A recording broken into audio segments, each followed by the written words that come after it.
Hello everybody, welcome to Tanu cine bytes. ഇന്ന് നമ്മൾ discuss ചെയ്യാൻ പോകുന്ന സിനിമയാണ് പുഷ്പ 2 ദ റൂൾ. സോ ഈ സിനിമ റിലീസ് ചെയ്ത 5th ഡിസംബറിന് ഞാൻ എൻ്റെ കൂട്ടുകാരൻ്റെ കൂടെ പോയി ഈ സിനിമ കണ്ടതാണ് in Telugu.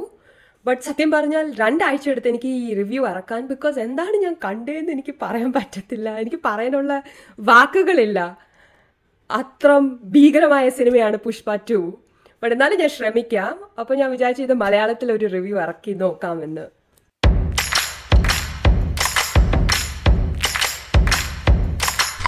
As this is Tanu Cine Bites and I'll give you bite-sized reviews. ഞാൻ ആദ്യമേ വേർഡിക്റ്റിലോട്ട് പോവാണ്. അതിനെപ്പറ്റി കൂടുതൽ ഡീറ്റെയിൽസ് ആൻഡ് അനാലിസിസ് കേൾക്കണമെങ്കിൽ നിങ്ങൾക്ക് വീഡിയോ കണ്ടിന്യൂ ചെയ്യാം. Okay, so my final verdict is that നിങ്ങൾക്ക് കുറേ സമയമുണ്ട്, 4 മണിക്കൂർ ചെലവിടാൻ സമയമുണ്ട്. നിങ്ങൾക്ക് ക്ലാസ് ഭംഗിയാണെങ്കിൽ, ഒരു ബോറിംഗ് ലെക്ചർ ആണെങ്കിൽ, നിങ്ങൾക്ക് പോയി കുറെ കൂട്ടുകാരോട് ചിരിക്കണമെങ്കിൽ, അല്ലെങ്കിൽ പോയി ഇടയ്ക്ക് കരയണമെങ്കിൽ നിങ്ങൾ ഈ സിനിമ പോയി കാണുക.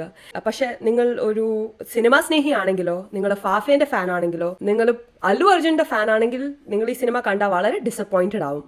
പുഷ്പ 1 ആക്ച്വലി ഒരു വലിയ ഫിനോമിന സിനിമയായിരുന്നു. ആ ടൈമിൽ KGF ഒക്കെ ഇറങ്ങിക്കഴിഞ്ഞ ആ ഒരു സെയിം വൈബിൽ ഉണ്ടാക്കിയ സിനിമയായിരുന്നു. And personally for me it was louder than what I am usually use to. നമ്മൾ മലയാളികൾക്ക് കുറച്ചും കൂടെ ലൗഡ് സിനിമ അത്ര ഇഷ്ടമല്ല. അപ്പോൾ എൻ്റെ ടേസ്റ്റിനെക്കാട്ടിലും കുറച്ച് ലൗഡായിരുന്നു ആ സിനിമ. എന്നാലും ആ സിനിമയിൽ കുറേ എലിമെൻറ്റ്സ് ഉണ്ടായിരുന്നു ദാറ്റ് ഈസ് വെരി അപ്രീഷിയേറ്റഡ്. നമുക്ക് കുറേ അപ്രീഷിയേറ്റ് ചെയ്യാൻ പറ്റും. അതിൻ്റെ പാട്ടുകൾ വളരെ ക്യാച്ചി ആയിരുന്നു. അതിൻ്റെ cat and mouse sequence between the hero and the villain വളരെ ക്യാച്ചി ആയിരുന്നു, വളരെ ഇൻട്രസ്റ്റിംഗ് ആയിരുന്നു. Even Fafa's role Shekhawat was something very new ആ ടൈമിൽ four FaFa fans.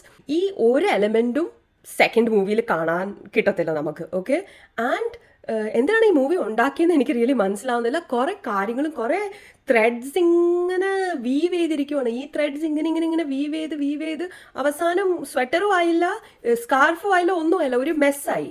Okay, because I tell you story തുടങ്ങുന്നത് ഇവൻ ജപ്പാനിൽ കണ്ടെയ്നറിൽ കയറി ജപ്പാൻ വരെ എത്തി ഇവൻ്റെ കാശ് എടുക്കാനായിട്ട്. ഓക്കെ, ഇവൻ ജപ്പാനിൽ എത്തി 30 ദിവസം അവൻ കണ്ടെയ്നറിൽ ഇരുന്നപ്പോൾ ജാപ്പനീസ് പഠിച്ച് ഒടുക്കത്തെ ജാപ്പനീസ് ഡയലോഗ്സ്. ഓക്കെ, എന്നാൽ നീ 30 ദിവസം കണ്ടെയ്നറിൽ ഇരുന്ന് ജാപ്പനീസ് പഠിച്ച് നിനക്ക് എന്താണ് 30 ദിവസം സമയം എടുത്ത് ഒന്നും നേരെ നിന്ന?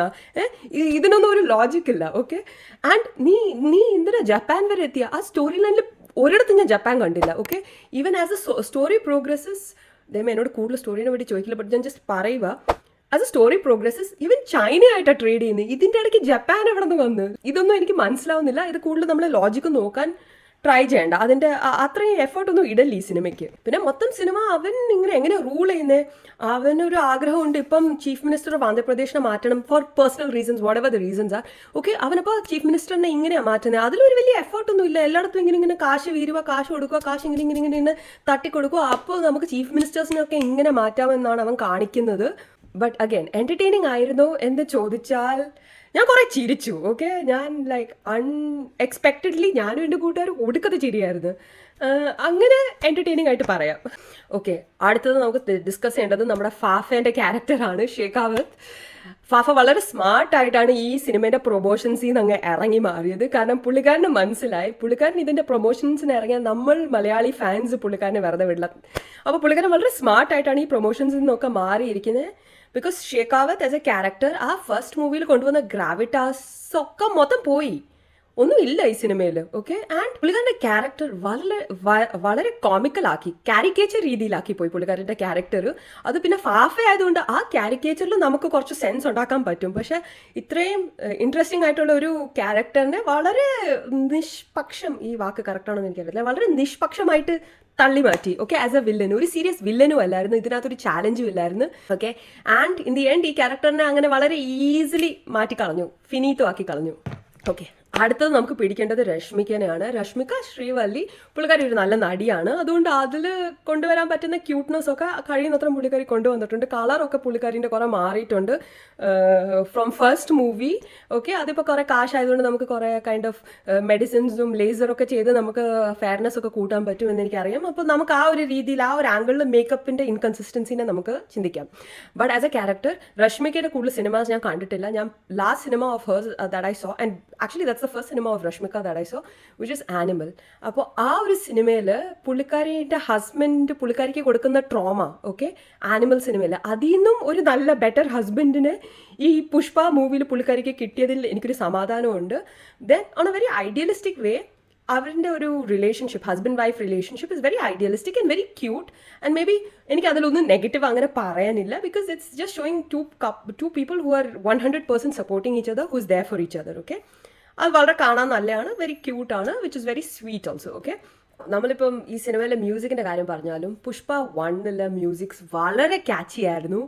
ഈച്ച് ആൻഡ് എവറി സോങ് നമ്മുടെ മൈൻഡിൽ എപ്പോഴും കുറേ വർഷങ്ങൾക്ക് ഇപ്പോഴും നിൽക്കും. നമ്മൾ സമാന്തൻ്റെ ഐറ്റം സോങ് ആ വർഷത്തെ ബെസ്റ്റ് ഐറ്റം സോങ് ആയിരുന്നു. Like Pushpa 2 music was one of a kind. Okay, ഈ സിനിമയിൽ അതും ഇല്ല. ഇതിൽ മ്യൂസിക് വളരെ ബോറായിരുന്നു in fact for me, except for that song feelings. Okay, ആ ഒരു ഫീലിങ്സിൻ്റെ പാട്ട് നല്ലതാണ്, വളരെ ക്യാച്ചിയാണ്. പക്ഷെ അതല്ലാതെ ഇതിൻ്റെ ഐറ്റം സോങ്, ഇതിൽ കുറേ റാൻഡം സോങ്സ് ഉണ്ട്. ഇതൊന്നും ക്യാച്ചി അല്ല, ഇതൊന്നും നമ്മൾ മെസ്മറൈസ് ചെയ്യത്തില്ല, നമ്മളൊന്നും കുറേ വർഷങ്ങൾ നിൽക്കത്തില്ല.